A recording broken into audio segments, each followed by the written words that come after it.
RCB इस season किसे बनाएगी अपना नया कप्तान? सबसे आगे हैं तीन नाम, इन्हीं में से किसी एक को मिलेगी कमान। जी हां, आप जानते हैं कि इस साल मेगा ऑक्शन होना है, यानी कि अगले 2 से 3 से 4 साल के लिए टीमें तैयार होनी है।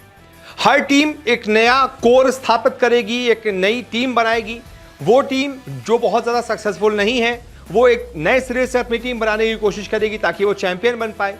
और जो टीम अच्छी खासी चल रही है, जीत रही है, जैसे कि केकेआर हो गई, पिछले साल बहुत अच्छा खेला, वो अपने कोर को मेंटेन करने की कोशिश करेगी। एसआरएच बहुत अच्छा खेली, एकदम आखिर तक गई, एसआरएच हो गई, वो अपने कोर को मेंटेन करने की कोशिश करेगी और ऊपर से कुछ खिलाड़ियों को लेगी। इसी तरीके से आरसीबी के बारे में खबर हमारे पास सामने आ रही है कि आरसीबी नई टीम तो बनाएगी, आज तक अभी आईपीएल जीती नहीं है, तो एक नई मजबूत टीम बनाएगी, नए सिरे से एक अच्छी टीम बनाने की कोशिश होगी, लेकिन साथ ही साथ कप्तान भी नया बनाया जाएगा। Faf du Plessis mega auction के बाद, जो पिछला मेगा ऑक्शन हुआ था 2022 में, तब से लेकर अब तक कप्तानी कर रहे हैं, लेकिन कुछ खास कर नहीं पाए। वो प्लेऑफ तक पहुंचा देते हैं, जिता नहीं पाते हैं। अब ऐसे में क्योंकि ये मौका है आरसीबी के लिए, तो ये तय है कि अब डु प्लेसिस की उम्र हो चुकी है, अब उनके साथ आगे 2-3 साल कंटिन्यू नहीं किया जाएगा, नया कप्तान बनाया जाएगा और उसको फिर जिम्मेदारी दी जाएगी कि आप नए सिरे से टीम बनाइए और अगले 2 से 3 साल के अंदर हमको एक बार कम से कम चैंपियन बना दीजिए। तो कौन होंगे ये 3 खिलाड़ी, किसके बीच में मीटिंग में चर्चा हुई है, क्या खबर सामने आ रही है आरसीबी के खेमे के अंदर से, वो मैं आपको बताता हूं एक एक करके।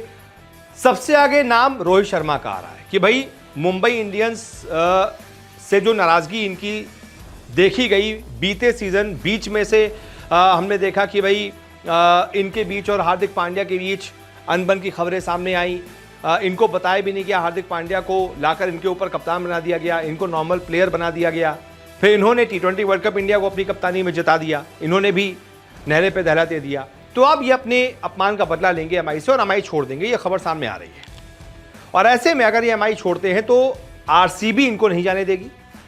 रोको यानी कि विराट कोहली और रोहित शर्मा, ये दोनों की जोड़ी आरसीबी चाहेगी कि हमारे पास रहे। विराट कोहली को तो रिटेन कर लिया जाएगा, ऊपर से रोहित शर्मा को ले लिया जाएगा, इनको डील दे दी जाएगी, भाई आप अंडर द टेबल भी पैसे ले लो, कोई दिक्कत नहीं है, जितनी मोटी रकम बोलोगे हम दे देंगे आपको, लेकिन आप हमारे साथ जुड़ जाइए और हम फिर आपको बनाएंगे, हम आपको कप्तान बना देंगे। रोहित शर्मा अपनी कप्तानी में 5-5 बार मुंबई इंडियंस को चैंपियन बना चुके हैं, आरसीबी को भी एक बार बना देंगे, क्या दिक्कत है। तो इसलिए आरसीबी चाहेगी सबसे पहले रोहित शर्मा को वो अपने खेमे में ले ले। नहीं रोहित शर्मा तो दूसरा ऑप्शन कौन है? सूर्य कुमार यादव। भाई जाहिर सी बात है, एमआई में हार्दिक पांड्या कप्तान है, तो उनको तो कप्तानी, मतलब इनको तो कप्तानी मिलेगी नहीं एमआई में, और कुछ 8-8.5 करोड़ मिलते हैं, तो ये उससे बहुत ऊपर के प्लेयर हैं। तो इसलिए इनसे भी डील की जाएगी कि भाई आप 20 करोड़ ले लो लेकिन हमारे पास आ जाओ, 25 करोड़ ले लो हमारे पास आ जाओ। आरसीबी को आपके जैसा कप्तान चाहिए, क्योंकि अगर सूर्य आप जैसे टी20 के कप्तान बन चुके हैं, इनकी ब्रांड वैल्यू और बढ़ चुकी है, तो जो टीम इंडिया का कप्तान है वो नॉर्मल प्लेयर होकर तो नहीं खेलेगा आईपीएल, वो चाहेगा मैं किसी टीम की कप्तानी करूं। ऐसे में अगर सूर्य आरसीबी में जुड़ते हैं तो सोचिए ब्रांड वैल्यू कहां पहुंच जाएगी। विराट कोहली के साथ मिलकर आरसीबी के लिए कप्तानी करते हैं तो यार मजा ही आ जाएगा। विराट और सूर्या, 2 धाकड़ बल्लेबाज आरसीबी में, फिर आरसीबी और मजबूत दिखेगी। तो मुझे लगता है इन पर भी डोरे डाले जाएंगे, इनसे भी बातचीत शुरू की जाएगी।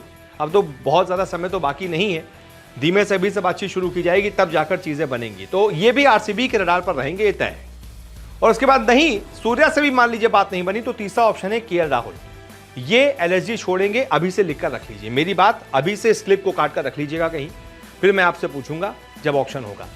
केएल राहुल एलएसजी छोड़ रहे हैं, एलएसजी जो मेरे सूत्र हैं वो भी मुझे यही बता रहे हैं, और केएल राहुल से जुड़े जो लोग वो यही बता रहे हैं, क्योंकि इनके साथ जो अपमान हुआ ये उससे खुश है नहीं।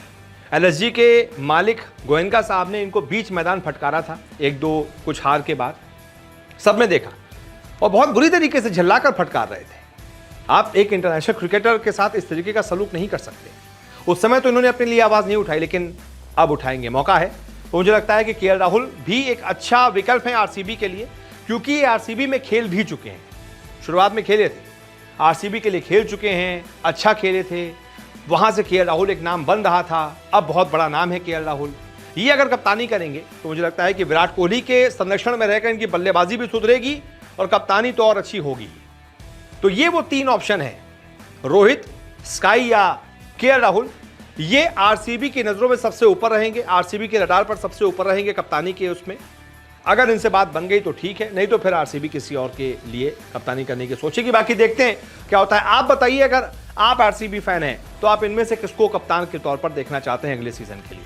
कमेंट करके राय दीजिए। इस वीडियो को देखने के लिए बहुत बहुत शुक्रिया।